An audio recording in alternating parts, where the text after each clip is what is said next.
नमस्कार दोस्तों, सातवें और आखिरी चरण में प्रधानमंत्री नरेंद्र मोदी की संसदीय सीट वाराणसी में भी मतदान हो रहा है।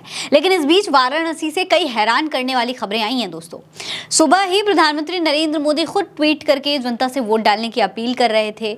बाकायदा उन्होंने ट्वीट करके लंबा चौड़ा मैसेज लिखा था और उसमें उन्होंने कहा था कि लोकसभा चुनाव के अंतिम चरण में आज वोटिंग होने जा रही है। इस चरण के सभी मतदाताओं से मेरी निवेदन है कि लोकतंत्र के इस महापर्व में बढ़ चढ़कर हिस्सा लें। मुझे विश्वास है कि हमारे युवा और महिला मतदाता वोट डालने के लिए रिकॉर्ड संख्या में आगे आएंगे। आइए मिलकर अपने लोकतंत्र को और अधिक जीवंत बनाते हैं। तो ये ट्वीट दोस्तों प्रधानमंत्री नरेंद्र मोदी ने किया था। सुबह सुबह ये ट्वीट आ गया था, लेकिन दोस्तों जनता ने उनकी अपील को स्वीकार ही नहीं किया। हम ऐसा इसलिए कह रहे हैं दोस्तों क्योंकि दोपहर 1 बजे के मतदान प्रतिशत पर अगर आप गौर करेंगे तो सिर्फ 39.25% लोगों ने ही वोट डाला है वाराणसी में। यानी जनता में इस कदर नाराजगी है कि वो प्रधानमंत्री की अपील के बावजूद उनकी बात मानने को तैयार नहीं है, कोई वोट डालने नहीं जा रहा है। इसके पीछे एक सबसे बड़ी वजह जो निकलकर सामने आ रही है वो है वाराणसी चुनाव में धांधली की कई खबरें। ऐसी कई खबरें सामने आई हैं जिसमें जनता काफी गुस्से में नजर आ रही है, जनता में काफी नाराजगी है।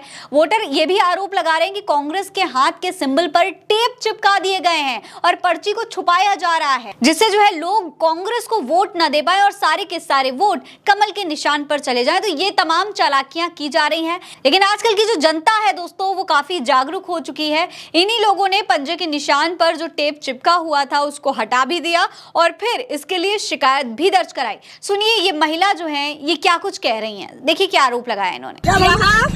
कांग्रेस की सिंबल पे ये टेप चिपका दिया गया था, वहाँ से ये अपने हाथ से टेप उखाड़ी है और यहाँ जितने भी कई लोग हमारे भाई हैं सभी लोगों ने ये कह रहे हैं, चलिए हम झूठ बोल रहे हैं पार्टी के लिए। वोट डालने के लिए गई तो पहले ही से पंजे पे टेप चिपकाया गया था। जब अधिकारी हो रही है यहाँ पे। दोस्तों अब लोग पूछ रहे हैं कि क्या इस तरीके से 420 करके 400 पार लाए जाएंगे। जो प्रधानमंत्री नरेंद्र मोदी 400 का दावा करते थे, 400 सीटें लाने की बात कहते थे, क्या इस तरीके से लाना चाहते हैं? क्या ये धांधली करके चुनाव जीतने की कोशिश कर रही है? लगातार ऐसी धांधली की काफी सारे वीडियो सामने आ रहे हैं और इसका जो असर है वो मत प्रतिशत पर भी पड़ रहा है। लोग नाराज हैं, इसीलिए वोट डालने भी नहीं जा रहे हैं। आपको बता दें कि प्रधानमंत्री नरेंद्र मोदी को इंडिया गठबंधन की तरफ से कांग्रेस प्रदेश अध्यक्ष अजय राय चुनौती दे रहे हैं। खुद अजय राय ने भी ट्वीट करके गंभीर आरोप लगाए हैं कि किस तरीके से इंडिया गठबंधन के उम्मीदवारों को नजरबंद करके मतदान को प्रभावित किया जा रहा है। देखिए ये ट्वीट अजय राय ने किया है, इसमें उन्होंने लिखा है, वाराणसी लोकसभा में प्रशासन द्वारा इंडिया गठबंधन के नेताओं कार्यकर्ताओं को घर पर नजरबंद करके मतदान को प्रभावित करने की कोशिश की जा रही है। अभी कांग्रेस पार्षद दल के नेता गुलशन अली जी को नजरबंद किया गया। मेरे पूछने पर कि ऐसा क्यों हुआ है मुझे कोई भी समुचित जवाब नहीं मिला।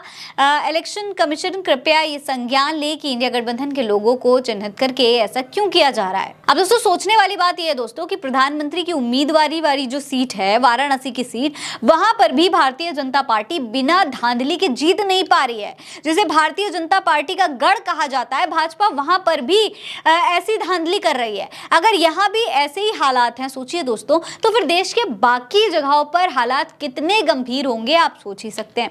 फिलहाल इस खबर में इतना ही। ये खबर आप उल्टा चश्मा यूसी पर देख रहे हैं। नमस्कार।